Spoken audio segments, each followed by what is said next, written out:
Hello, my name is Karen Walkowski, and I am the president of the new Rotary Club to End Human Trafficking. This club is leveraging an initiative that was started in Minnesota. Let me give you a little bit of background. In 2017, we launched the Rotary Initiative to End Human Trafficking in Minnesota. I was president of my local Rotary Club at the time, and I'm working with the district governor of that year, as well as his successors. We launched this initiative. Over the last 3 years, we've been able to grow this initiative to become a tri-state initiative, which includes 3 districts that include all of Minnesota, plus North Dakota, Wisconsin, and even a part of Ontario.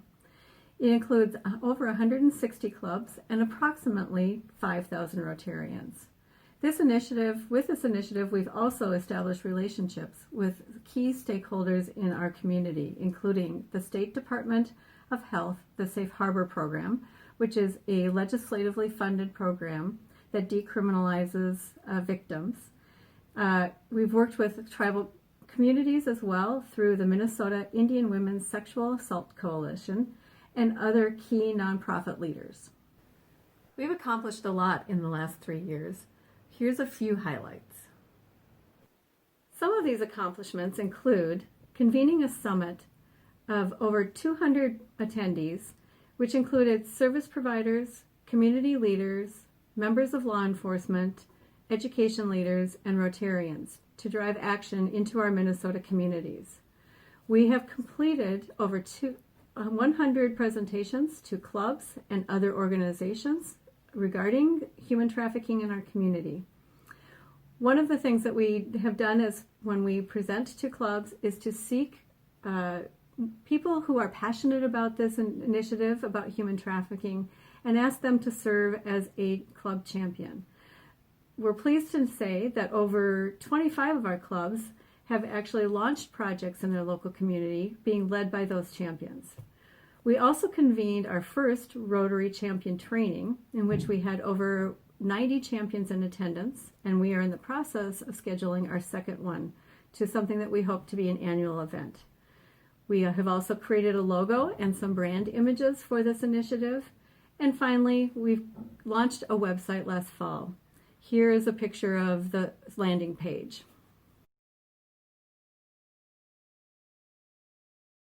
Building on the foundation laid by this initiative, we are launching this new club with the same mission, purpose, and focus. To that end, the mission is to end human trafficking in the communities covered by the district involved in this club. So as we grow and have representation from multiple districts, additional districts, we'll be able to expand the scope as well. Purpose is threefold. First, to develop the infrastructure to support the long-term goal of ending human trafficking, and we know this is going to be a long-term initiative. Secondly, to use the initiative as a tool to improve the public image of Rotary. And thirdly, to create a model or a template that can be replicated by other Rotary districts or communities.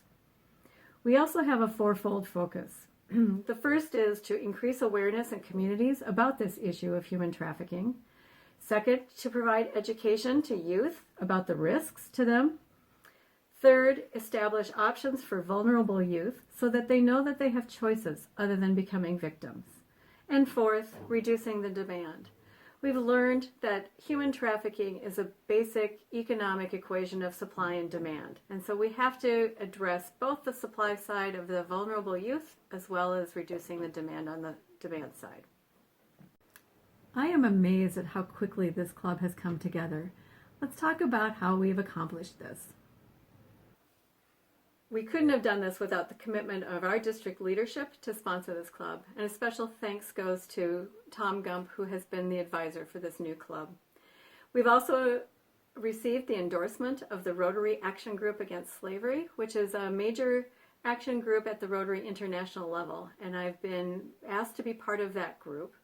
We also did significant recruitment through a variety of sources, including the email list of our current initiative champions, club presidents and partner organizations, the Ragus newsletter, zone leadership, thanks to all of you and to Tom, and also, of course, our personal connections.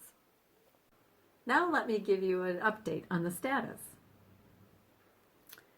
The club has 22 charter members from 7 states and 3 other countries, including Great Britain, Thailand, and Australia.